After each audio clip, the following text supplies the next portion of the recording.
and you want to reach out to a model on Instagram, don't just reach out with, "Hey, want to shoot?"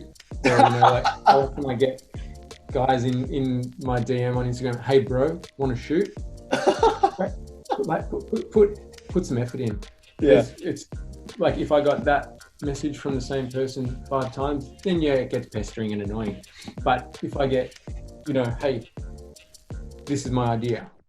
Here's a couple of inspo images. I'd love to create this. Do you want to create it with me?"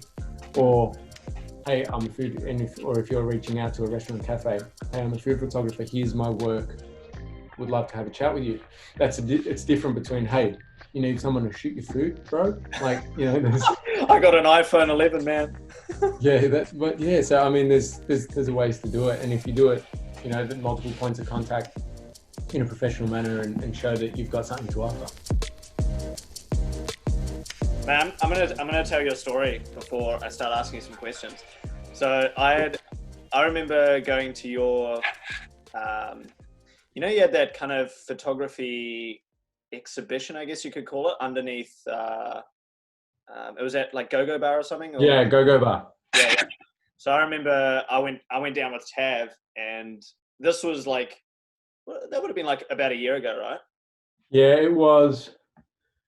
Actually, it was right before Remy was born. So I think it was March. It was the very start of March last year. Yeah. So back when we could socialize anyway. And I remember that was kind of a point in my life where I was, I went through like a really rough patch in my life. And then this was kind of the point where I was coming into photography and getting my confidence and be like, yeah, you know what, like I can make a few bucks in photography, and maybe I can be a photographer and a filmmaker. And we'd started getting a few jobs, and Tav invited me down to see this photographer, Julian Lallo. He's like, "Oh, do you know Julian?" I'm like, "Dude, of course I fucking know Julian. Like, I've been following him for a while. Like, this guy's amazing." And he's like, "Yeah, he's going to be there." And I straight up had like this fanboy moment when I met you. I was like, "Hey bro," nice to, like, when you're like a little bit nervous. Because I guess like until that point, a lot of photographers in Melbourne that I'd met had been, I guess you kind of get like, you get these boosts of confidence, right? When your social count starts going up and you get a lot of followers, and like a lot of photographers I'd approach had been like quite like standoffish, like, "Oh, like you've only got like under 1,000 followers, like, you're a beginner, like don't really want to associate with you." And well, let me just check if, yeah, it's recording. And yeah, like when I met you, you were just like super friendly, super nice. And I was just like, man, this is awesome. Like there's photographers out there that are, like just happy to talk and happy to educate people getting into the game. And yeah, you were kind of that person for me in Melbourne that kind of boosted my self-esteem. So I want to say thank you to you first. Thank you, man. No, thank you. No problem. And you're constantly a source of inspiration. Like your photos are incredible, bro. From everything from your landscape stuff to your portrait stuff. So yeah, I guess for anyone out there who doesn't know who you are, obviously I know who you are. Why don't you kind of start by introducing yourself? Who is Julian Lallo, the photographer and the person? So I'm a photographer based in Melbourne. I kind of like to sort of, if I'm talking about myself as the photographer, I like to say I'm a fashion photographer first. But at the moment, I'd probably, my photography is split between work. In terms of work, it's split between sort of fashion, food, and a little bit of travel and commercial in there also. Working towards being that sole sort of fashion photographer. I'm a dad, and which is kind of the most important job at the moment. Dad of a 17-month-old son, and yeah, that's me. Yeah, awesome, bro. And what got you into the fashion side of things? Like, why fashion photography? Because obviously, like from my point of view, anyway, your landscapes, your portraits, your urban stuff is all incredible too. So why fashion in particular? Yeah, I think it's probably like a little bit of a progression from portraits, and also my wife is a fashion designer. Gotcha. And so I guess probably between sort of, yeah, as a progression of portraits and her sort of like, being around fashion through her, I guess that's where the fashion photography came in. And it's sort of probably the style of the genre of photography that I get the most satisfaction out of kind of, I guess, nailing a shot or nailing a shoot. I find it's so much more difficult than, well, for me anyway, so much more difficult than shooting landscapes or that sort of thing, where you can get away with really interesting edits, or a lot of post-production to get a nice result. And you only need kind of one or two nice images out of a landscape shoot to throw on Instagram or whatnot. Whereas when you're shooting fashion, I feel a lot more pressure and anxiety in shooting it, which it probably is more rewarding when I get that end result. Yeah, right. I suppose with fashion and I guess any sort of brand photography, like you say, you've got that pressure on you to produce a result that the company or the brand expects. But then also when you have people involved, there's a whole other element, right? Like you've got to make sure that they're feeling comfortable, and then you've got to make sure that the brand works with, like their style and their look. Yeah, absolutely. Yeah, there's a lot more to it. And yeah, like I said, it all adds up to that kind of those rewarding images at the end. I mean, I've got friends who I can't shoot an e-com shot to save myself. Like I find that really, really difficult. And I've got mates who are amazing at it, and they love it because they don't have that element, like putting an object on a white background and shooting it. Like the object doesn't fight back, Yeah.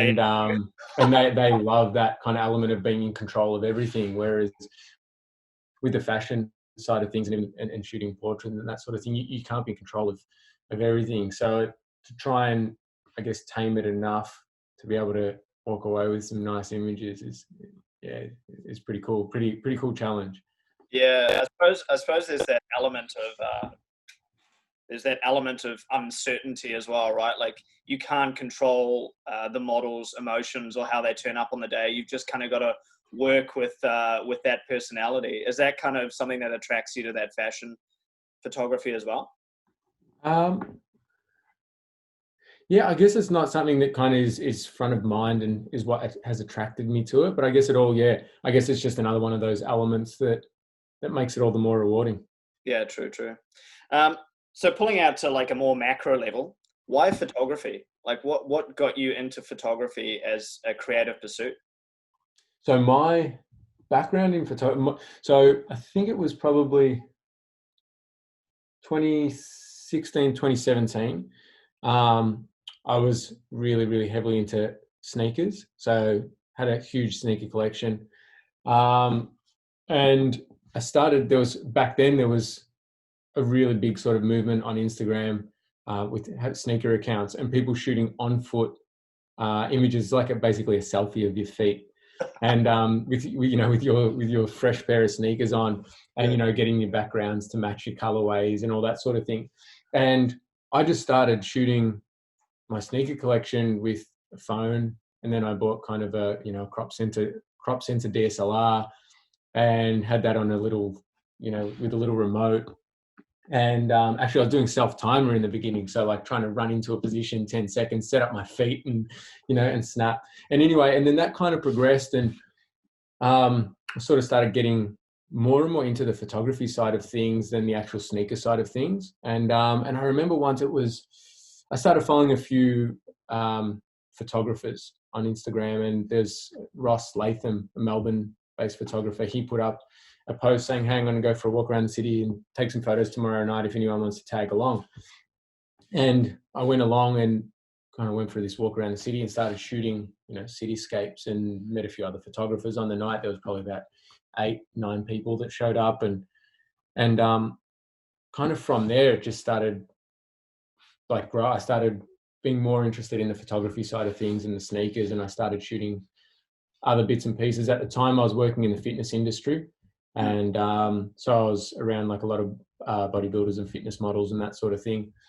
And I started, shooting a few sort of bodybuilders and fitness models, and it kind of then, that the whole focus of my photography shifted from that sneaker account, and I started up my current Instagram account that is Julian Lallo, and that's kind of how it all started. And then it was just it's been a progression over the last sort of 4 or 5 years, in terms of I've kind of shot a bit of everything, and finally finding my style and my niche.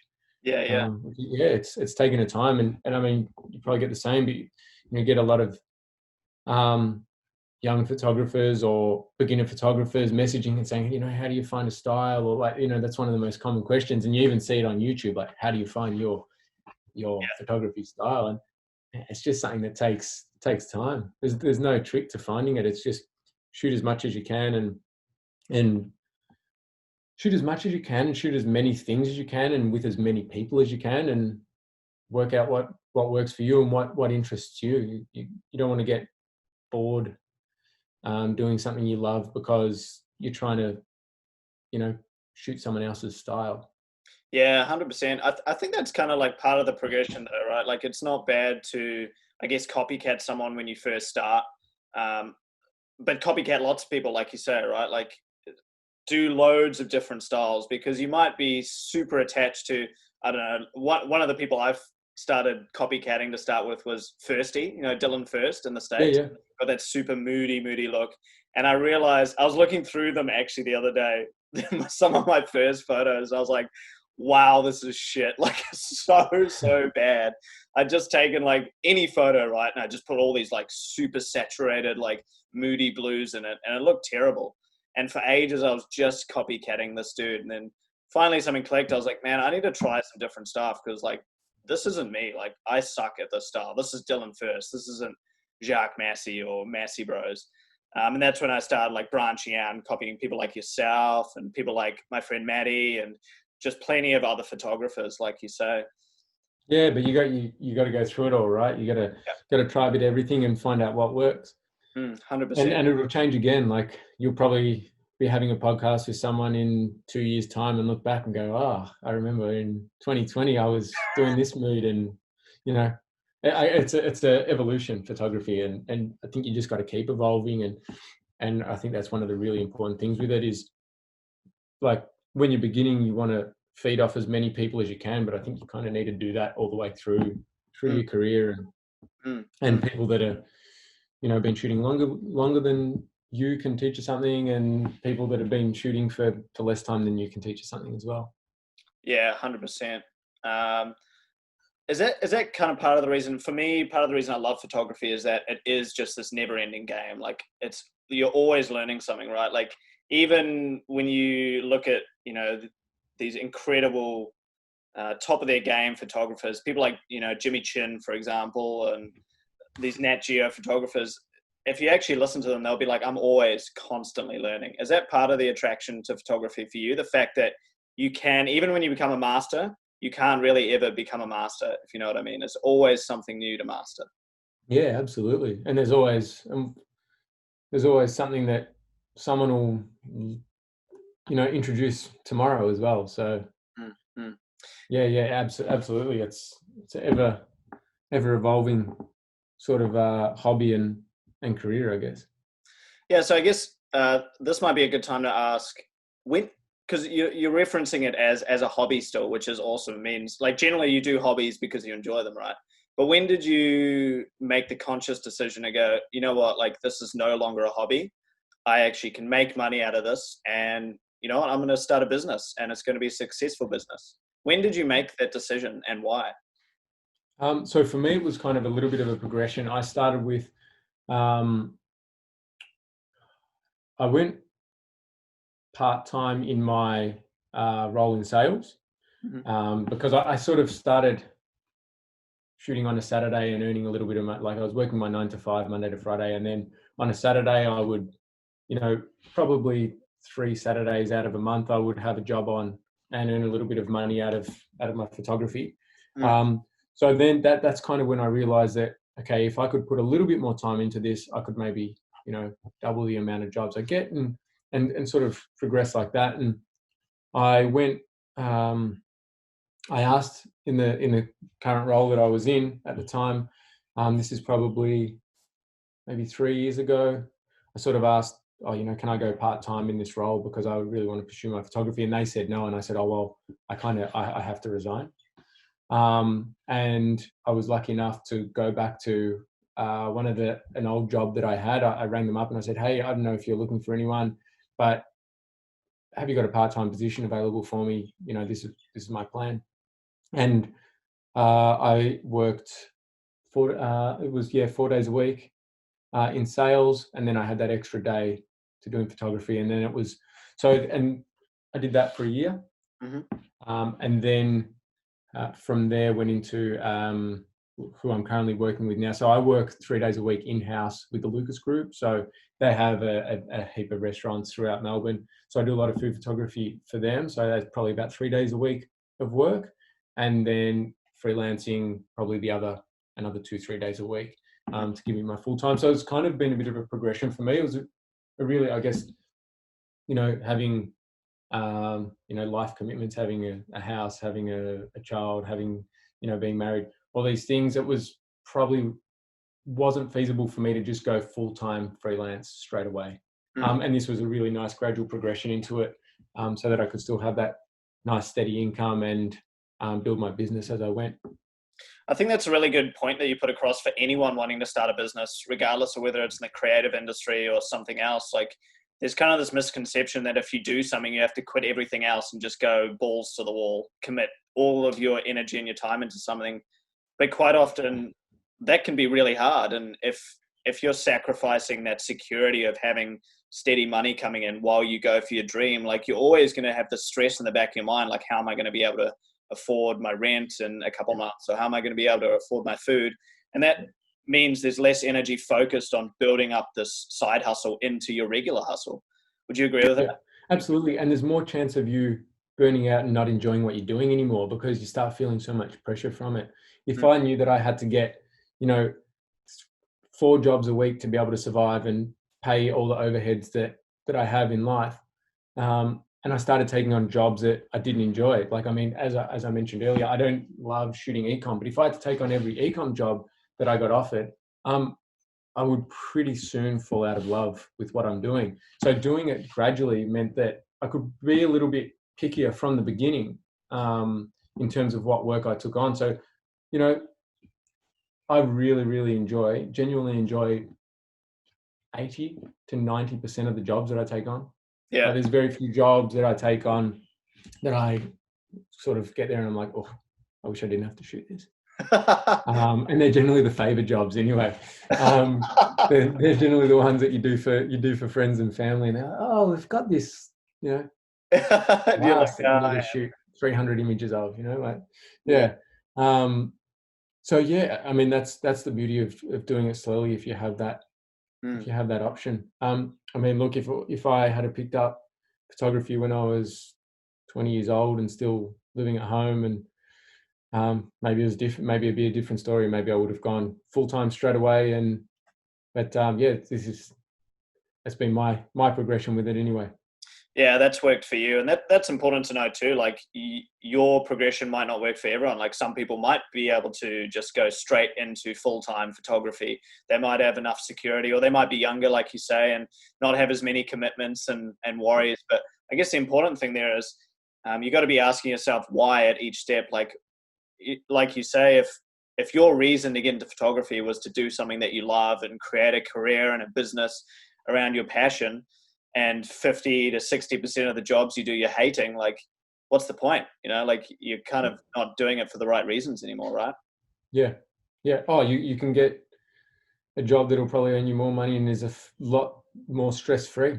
Yeah. You know, if you're not going to be enjoying photography, there's plenty of other things you can do that you can not enjoy. So you might as well do it properly and enjoy it. Yeah, true. So what were some of your biggest challenges setting up a creative business? As far as I'm aware, like, creative businesses tend to have their own sort of sets of challenges that other businesses don't. So what were some of them for you, the biggest ones, and then how did you overcome them? Yeah, I think for me, the biggest challenges probably weren't in a business sense as far as they were in a personal sense.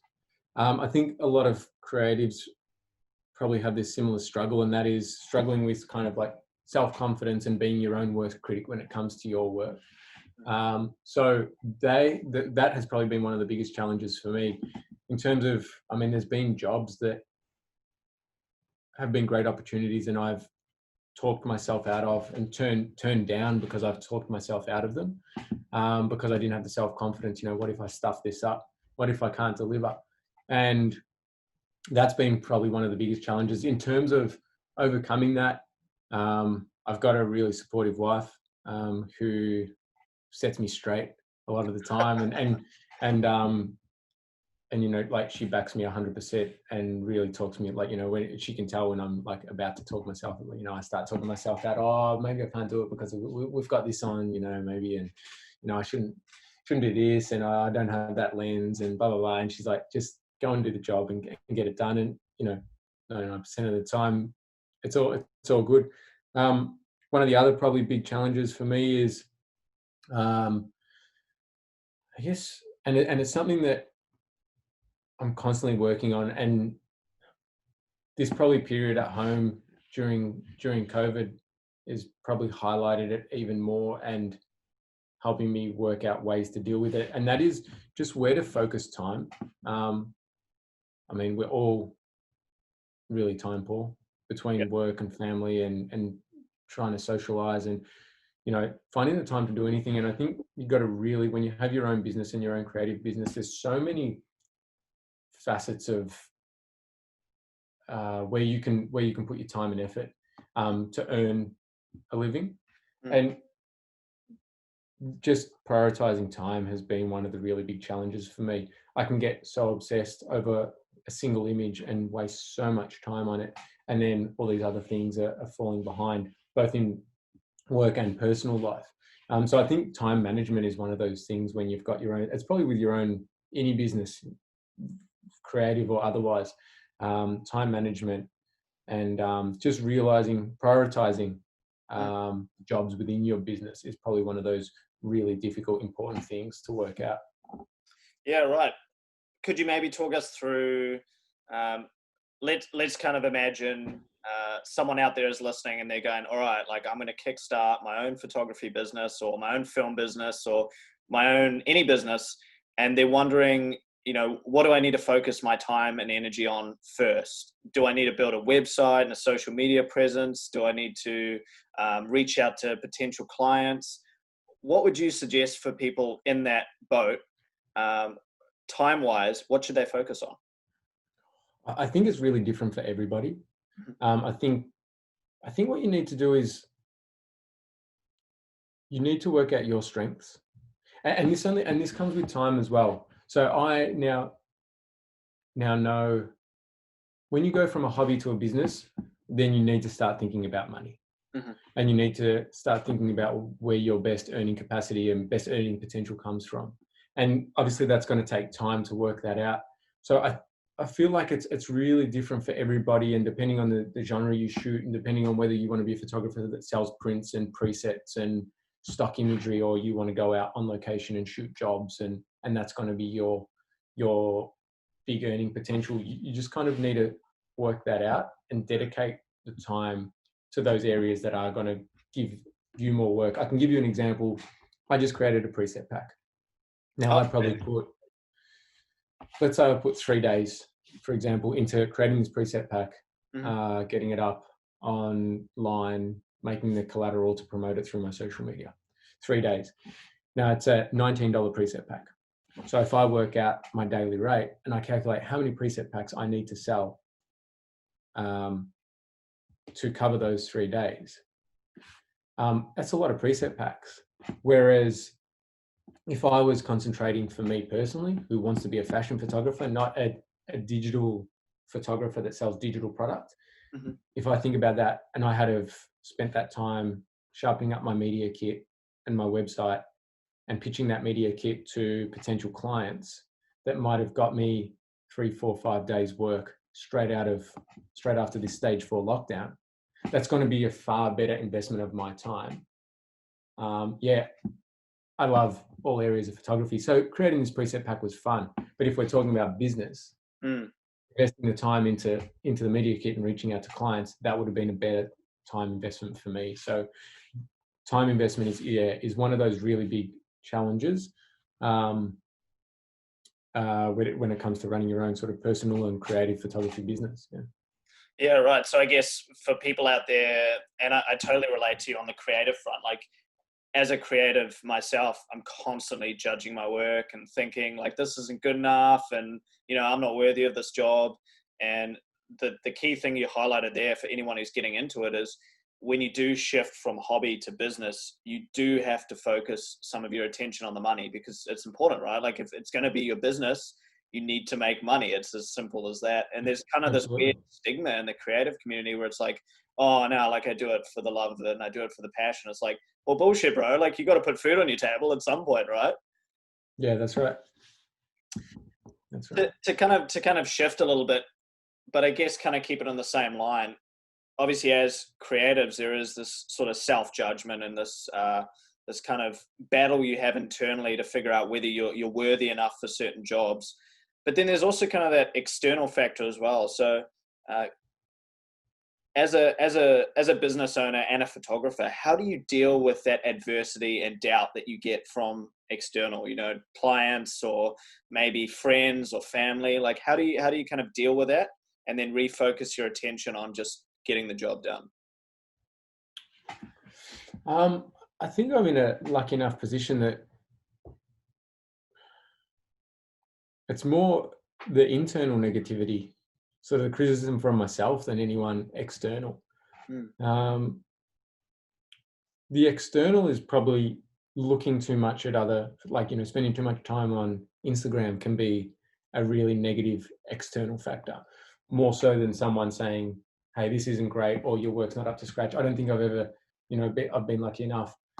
Of all the jobs I've done, I've probably had one client that wasn't overly happy, and it was a really simple, easy fix. And so yeah, the external is still created for me. The external is things like social media, Yeah. Let's talk about that a little and it's still, and then it still comes back to me. It still comes back to the personal bit. and how much I look at it and how much I read into looking at other people's work and then devaluing mine because I think someone else's is better or whatnot. I think it's still for me really an internal thing rather than external factors. Yeah, let's dive into that a little bit more, Julian, because I think for a lot of creatives out there listening to this podcast right now, that's definitely something that plays on their mind. Like we do live in this social media landscape now, and there's constantly that like self-judgment when you see other people doing something that you think you should be doing at this point in your life. How do you deal with that? Because I know even when we met probably about not that long ago, you were kind of having that little battle in your head with the social media landscape. How do you deal with that? Like, what's your kind of tactics to avoid falling into that spiral? To be honest with you, I have a lot less time now for social media, You which has probably helped the battle. got Yeah, I don't spend a hell of a lot of time on. I probably use Instagram now more to chat with mates than I do to actually like scroll a feed. Mm, Um, so I think just limiting time on it is the easiest way to help with that battle. But I think you just need to look at it as a source of inspiration rather than comparison. And it's really like that's way easier said than done because I battled with that for years until now when to at a point where I don't spend much time on it. And I find that if I do spend a lot of time on it, I do start comparing again and I start thinking, oh, maybe I need to change this about my work and that about my work. Um, so I think one of the easiest ways is limiting your time on social media. mm. And you know what? You'll find that if you spend a little bit of time away from it, you come back to it and you realize, I didn't miss anything. And you realize that if you're not looking at it, you're not missing it. Mm. And so I think that's one of the main things Yeah, for take me. time away. Do you find as well when you take that time away from um, scrolling through social media and comparing your work to other people's work, do you find you have more time to be creative in your own way and your ideas tend to flow better and your work tends to get better? Yeah, I find that definitely can find that my work becomes more consistent Mm, because when I'm editing my own work, there's none of that kind of like fresh, influential kind of factors or things that I've seen that are like kind of, I guess, in the subconscious. And and working their way into my own work. I definitely find that my work gets more, I'm not trying to replicate, whether it be consciously or subconsciously, trying to replicate or be influenced by anything that I've seen. Yeah, definitely my work gets a nicer consistency to it. Mm, mm, mm, 100%. I think it's really powerful that you just said that, Jules. So I just want to take a moment to thank you, because a lot of, I guess, these smaller accounts or these newer photographers might be thinking when they look at your work, oh, like this is a photographer who's got it sorted, who's never worried about other people's opinions. But it's something that we're always battling, right, throughout life. Like you go through these phases of thinking you're not good enough. So I think it's powerful to hear from yourself that this is something that's real for a lot of creatives, and like it is a constant battle to figure out, or I guess to not worry as much about what other people think of your work. Oh, 100%. And it's not easy at all. But I mean, I still have the mini meltdown where I'm like, oh, I'm just not cut out for this. Like I still have those days, and we all have those days where we get a bit flat and start doubting everything. And yeah, it's easy to have that doubt creep into your mind and say, oh no, I'm not cut out for this. I think I'm just going to go back to a job, you know. I'm just going to go and get myself a job. Somebody just pay me. I'll clean your dishes. Yeah. That, you know, you have a good sleep and you eat some good food and you wake up in the morning and you're fresh and you go again. Yeah, exactly. Like that, and it's good to admit this, right? It's hard. Like if you're wanting to have a creative business, it's not going to be an easy route. Don't expect to just jump in and be earning a ton of money and having the time of your life all the time. There is going to be 10% of those moments where you are like second guessing yourself and thinking, why am I doing this? Like, what's the point? That's where it's important to ask your why. Like, okay, yep, I stopped doing that other job because I hated it, and I'm doing this because 90% of the time I love it. So let's keep going. Yeah. Tell me about your biggest failure. I guess the moment where you're like, wow, I've really, really fucked this job up, or I've really messed up this concept. Like, tell me about your biggest failure, and then what you did directly after that failure. What kind of opportunities came forward? This is as hard as that question. What's your favorite photo?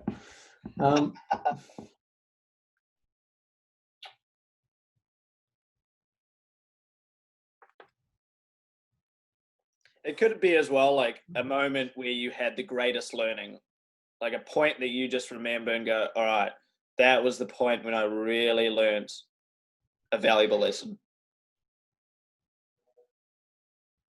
Oh man, I've you got me with this one. We can come back to it if you like. Yeah, I'm not. Yeah, I'm not saying there hasn't been any. I'm just they're just not coming to mind at the moment. Maybe I've squashed them down too far. Yeah, mate, maybe you're just too good. Oh, I don't know about that one. So now that you've established a brand, what direction, you kind of mentioned before that you wanted to do fashion photography predominantly, but what's like the big kind of dream picture for you in the next 10, 20 years? Obviously you've got YouTube going as well now. So where do you see the Julian Lallo brand of photography going? Yeah, and you know, this is a question I actually asked myself, and I asked, you know, had a conversation with Jo, my wife, just a couple of days ago. I'm like, where do I see myself in like 10 years? Like, I don't want to be standing on, you know, chairs in restaurants shooting food anymore. And you know, and do I want to be spending like 8 hours on location shooting fashion outdoors in the cold? Or yeah, it's a really interesting question. I think for me at the moment, I mean, look, just before COVID hit, my business was at a point where I was ready to start looking for somebody to help me out. I was getting a lot of work in food, too much almost for me to handle and still try and push the fashion side of my business. So I was wanting to look for somebody to help me out with the food side of things so that I could completely focus on fashion. And I think sort of in a shorter term, that's definitely what I want to do. I want to hopefully, you know, once, who knows when it'll be, but things start getting back to normal here in Victoria and restaurants start opening and being able to open to their full capacity, all that work picks back up, and I can kind of start delegating that work a little bit to then focus on the fashion. But I think, so that's kind of a short-term goal, and hopefully in the next 5 to 10 years, hopefully in the next 5 years, I'm only shooting fashion. And being able to just maintain as a side business all the food photography clients that I have, with some good people helping me out. I think that's something that's really important. Probably as creatives, there's a lot of creatives out there are good at what they do because they're perfectionists, so to speak, and find it really hard to let go of any control over anything. And I'm the worst at it. Like, I asked Jo to do something for me. She's great with InDesign and Photoshop and Illustrator and things like that, things that I'm not great with, and I'll ask her to make me a PDF or change something on my media kit, and she's like, okay, I'll do it if you sit in the other room and you're not over my shoulder. And because I find it really hard to let go of control. But I think that's something that running your own business is something that's a really important point, is being able to let go of control. To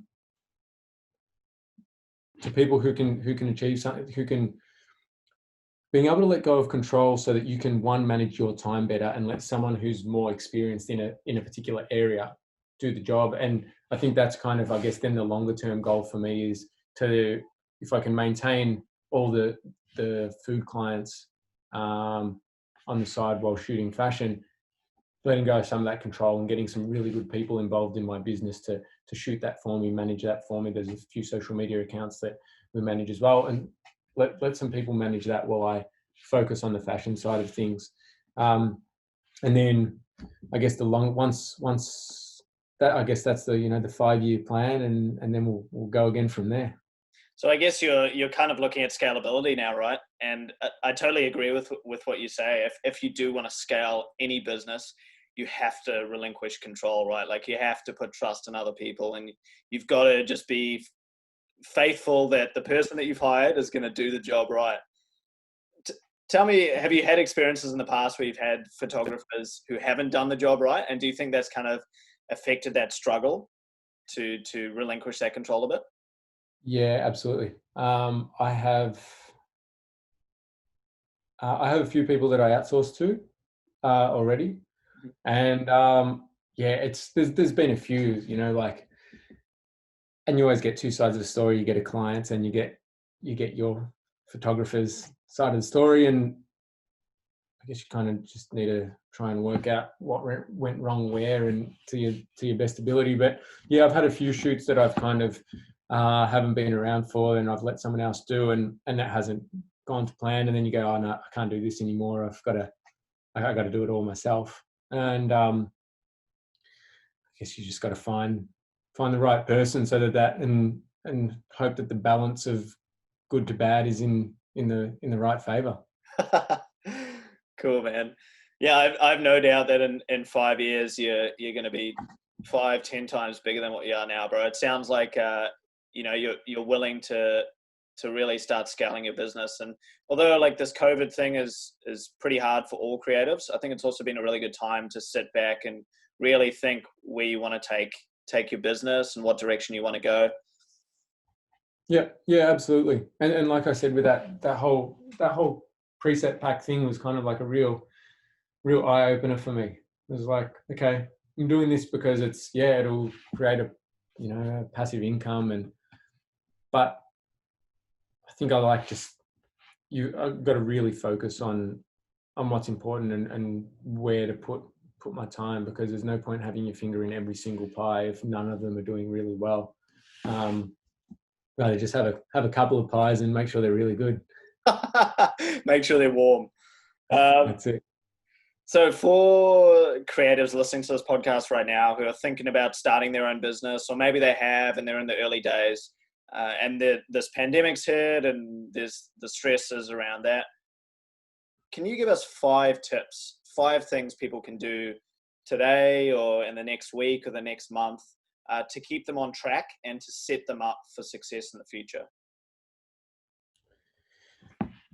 So I think having the first tip would be to have a sit down with yourself and pen and paper, go old school, and and write down kind of where your focus is in terms of your business, or whether you draw, you paint, you take photos. Write down where you want to go with your business, and what you really, not even where you want to, what you really love doing, or where's your passion in your business. Where in 5 years, if I was only, like for me, in 5 years time, if I only shot fashion, I'd be happy as. That would be the ideal for me. I think find your ideal and work out, and then you can, steps 2 to 5, tips 2 to 5 are like how to get to that ideal, and what little things you can do now to kind of work your way there. So I think then from there, and I did a video on it recently, is like trying to organize your portfolio. So once you've worked out the direction you want to be, and whether it happens tomorrow or happens in 5 years, work out the direction that you want to go.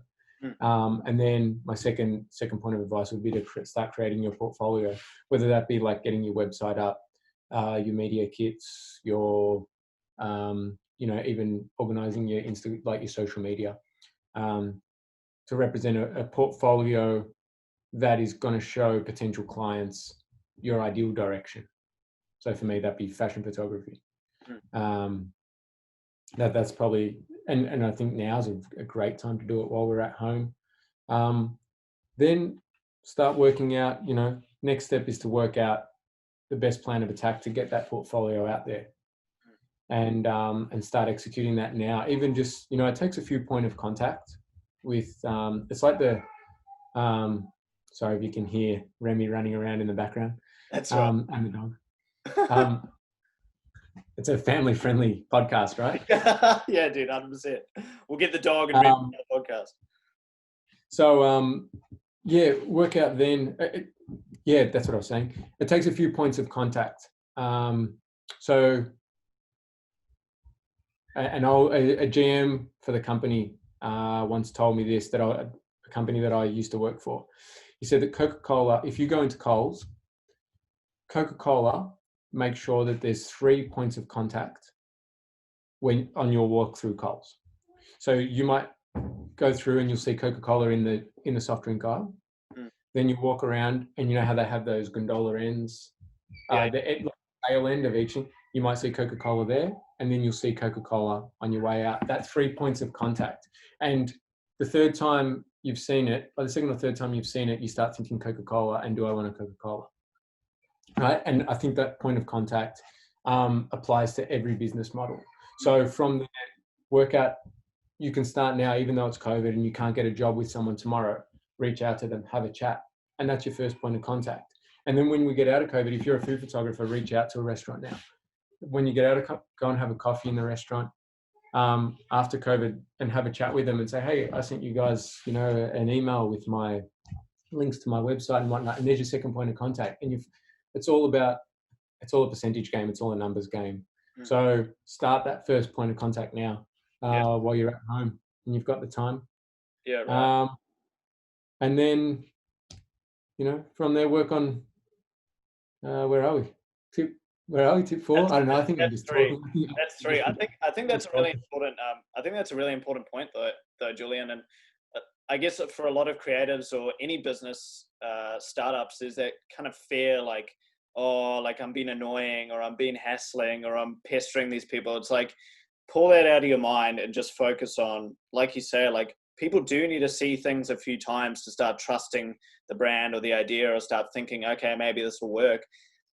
Don't feel like you're pestering someone because you're showing them what you can offer them. Like, that's normal, right? That's normal in business. Yeah, 100%, especially if you do it in a professional manner. I mean, in that same video, I think I mentioned that,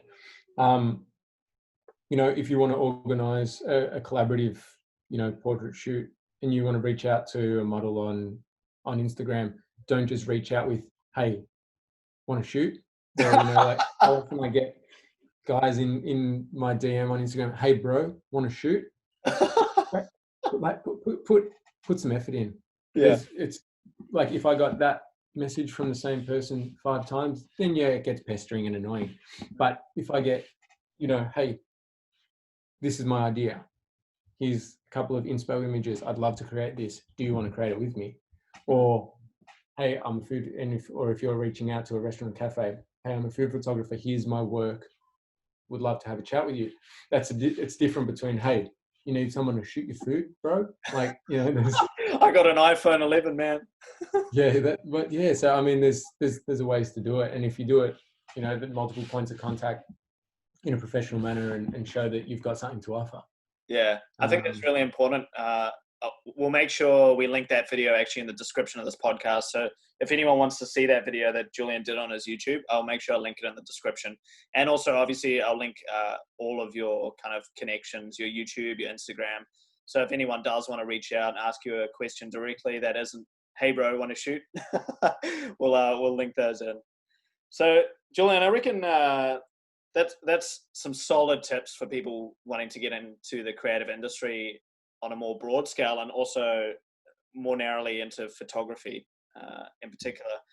At the end of every podcast, I do this thing called the 4-in-1. So basically, I'm going to ask you 4 questions, and then you get to ask me 1 question. I'll ask with your question, though. You don't ask why I'm doing the podcast, because I've been asked that 5 times now out of the past sort of 6 podcasts. So take some time to think about a question you want to ask.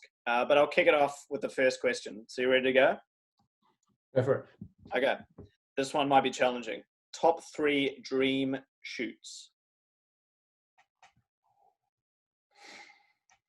Top 3 dream shoots. So it could be with like a company or at a location or with a specific model.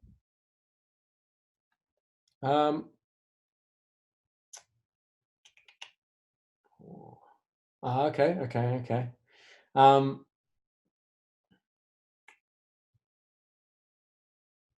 So probably to get back to Italy to shoot fashion. Cool.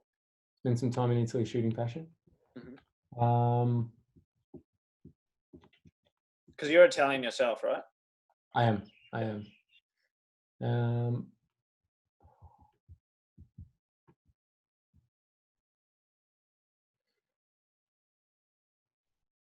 Probably to, yeah, this is a tough one. And like I've got kind of like, there's models in my head that I've been like, I would love to shoot with them.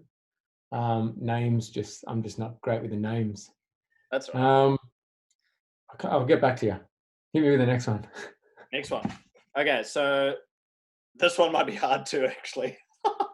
5 photographers that have inspired you the most. Okay, so back in the day, probably the first photographer that inspired me, his name is Stefan Benasco. Back in the day when I started following his name and styles on Instagram. Yeah. Another photographer is Corey Wilson, Aussie. He's living in LA now. He shoots a lot of, he started off shooting surf, like surf photography, and has now sort of moved into fashion, particularly sort of swimwear photography. A little more local, Jared Singh. Oh, amazing, eh? He's got such a good personality as well. Yeah, great personality. Just there's kind of like this like complex simplicity to his work. Yeah, I know, right? Yeah, work it out. Think about it. Go and have a look at his feed, and then you might get what I'm saying. I'll link these photographers in the description as well, so people can just click on them and go. There's another surf photographer. I've kind of. It's funny. Well, another one is Stephen Chi. He's a fashion photographer, and then the last one would be I can't really pronounce his name. Ben Therard, I think it is. He's a surf photographer. It's funny. I kind of the photographers that I really love. Sort of looking at their imagery, generally don't shoot the same as what I do. I draw a lot of inspiration from photographers that don't shoot the same genre as I do, and I think that maybe it comes back to that thing where I don't compare. Yeah, I don't compare myself to them. It doesn't. I just really enjoy their work. Just appreciate their style as well, like you say with like Jared, and I I feel you there. It's hard to explain a style because it is like really simple, but then there's so much complexity to it as well. I think it comes to just being able to. He's a good storyteller, you know, like with his photos. I find the best photographers, regardless of what genre they're shooting, you feel like they're telling you a story, right? Whether it's fashion or surf or outdoors, you kind of look at the image and you're like, oh, cool. Like I feel like I'm here, you know, like I feel. Yeah. And Jared's images feel like that for me. Yeah. Sure. Cool, bro. Yeah, I'll make sure I link those in the description. Next question, unless you've thought about those dream shoots. Next question. Okay, so this one's a bit of a funny one. Have your jokes gotten better or worse now that you're a dad? Oh, no, I've been telling dad jokes since I was probably about 4, I reckon. So I reckon now they're pretty on par. I think my wife would say that they've always been pretty terrible. I think they're fantastic though. And Remy seems to like them. He laughs at me all the time. So yeah, right. You'll know. I'm not a fan. It's actually nice. Actually, Jo said to me a couple of nights ago, she said, "Oh, are you just loving it now that you got someone to laugh at your jokes?" I'm like, yeah, it is good. Makes it all worth it. 100%. Cool. Okay, next one, and then maybe we'll come back to those dream shoots. Okay, this one's another weird one.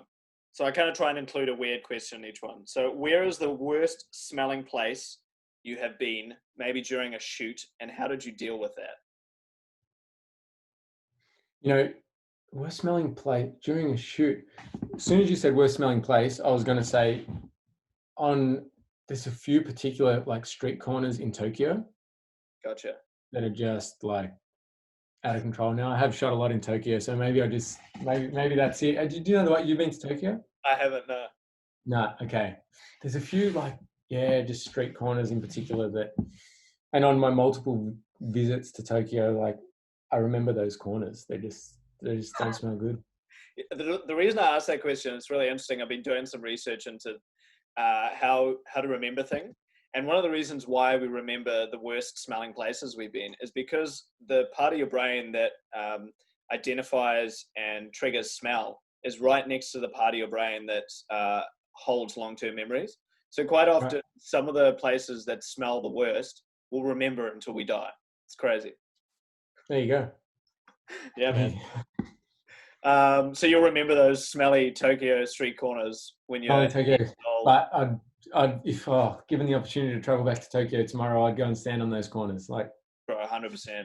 Travel anywhere would be so fantastic right now. Yeah, 100%. So you thought of those dream shoots yet?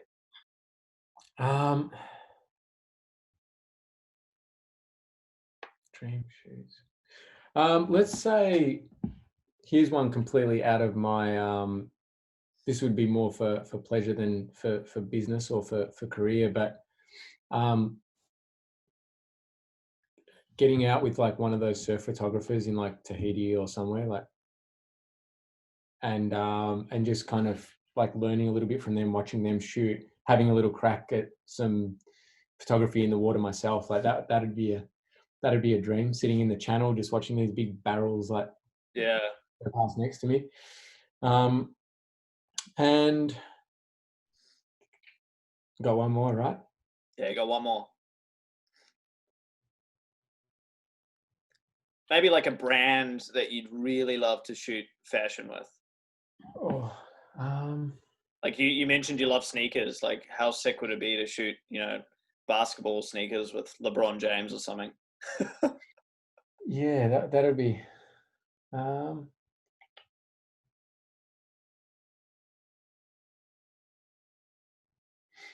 Yeah, look, I'd love to shoot for any like the kind of the big sort of streetwear labels, Off-White, and any of those kind of like big, any of Virgil's